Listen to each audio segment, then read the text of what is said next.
NDAs. Yeah. Gosh, stupid laws. Huh. Well, anyway, yeah, that's what's going on so far. So we'll get past news and yeah, the Kingsmen. Brendan and I had a chance to see that last night, and I'm just going to go ahead and say it. I thought it was awesome. I mean, I'm not going to say it's the greatest drama ever, and it's not supposed to be, but it was an absolute fun film worth seeing on the big screen. And I thought they had the perfect cast for that movie, even with the young guys that we didn't even really know their names. But with the older characters, I didn't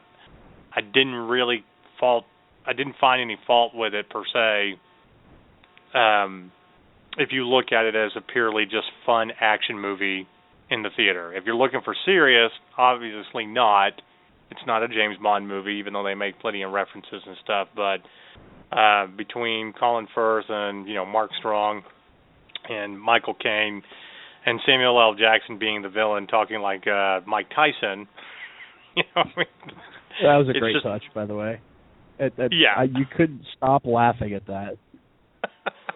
So no, and you will see a lot of familiar faces in there, and we mentioned earlier about Mark Hamill being in there a little bit, who kind of was playing Jack Davenport.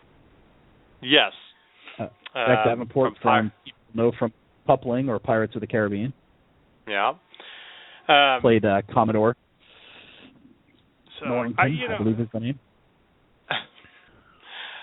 I think that is the name.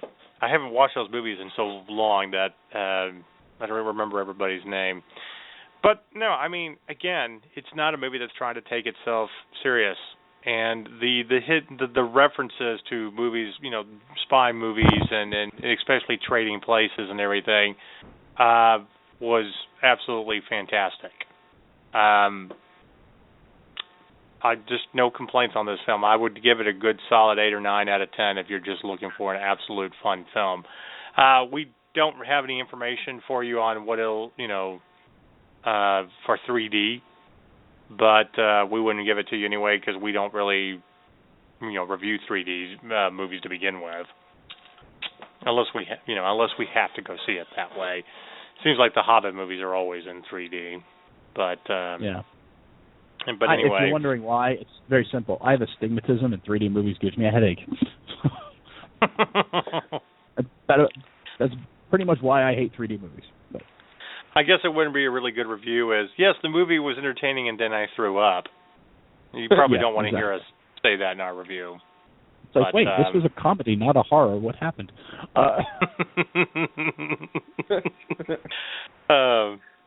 No, my one thing about the movie is I'm curious about how many takes they had to go through on different scenes with the actors who couldn't stop laughing. Yeah. Oh God. I'm not going to say the setup for this line because I don't want to spoil it for everybody, but just my favorite line. Thank you for such a happy meal.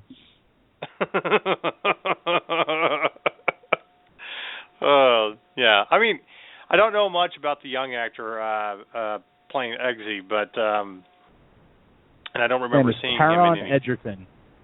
Yeah, I don't remember seeing him in anything that we reviewed or anything, but he was actually really good in this movie. And if this is one of these movies that makes him an A-lister or somebody that, is going to get a lot of movie roles, then, I would say Hollywood give it to him because he did a fabulous job, not only playing a gentleman, but also, playing the young street punk in London. So, but no, absolutely. He was in a movie called Testament of Youth with Haley Atwell, who's now playing Agent Carter. And it looks like it's that author that does all those books called Two White People Almost Kissing. At least that's what the cover is. I don't know if it's actually written by that author, but y'all know who I'm talking about. The guy who does like The Notebook and all that other stuff. Like every single one of the covers of his novels is two white people almost kissing. You mean Nicholas Sparks? That's the guy. Oh, you just wanted to. You just wanted to see which one of us actually knew the guy's name. I see. This is a setup. Basically, Hook, line, and Nicholas. Sinker, brother. Hook, line, and sinker. Nicholas Sparks is good for one thing. Okay, he's good for writing movies that Channing Tatum can star in, for the type of movies that none of us would actually review and give a shit about. Okay, it's basically for all the gays, for all the women that believe in romance like that is true. No, it really isn't actually. Anyway, yeah, I think Channing Tatum's like, there is a director out there that knows me. Yeah. Anyway. Yeah. Okay, Magic, go back to the stage, would you? Anyway. So, yeah, but if we have to give a quick, again, good review on the Kingsmen, I would give it a good 8 or 9 out of 10. I would give it a 9 out of 10. I loved it. I really did. Like, here's how I describe it.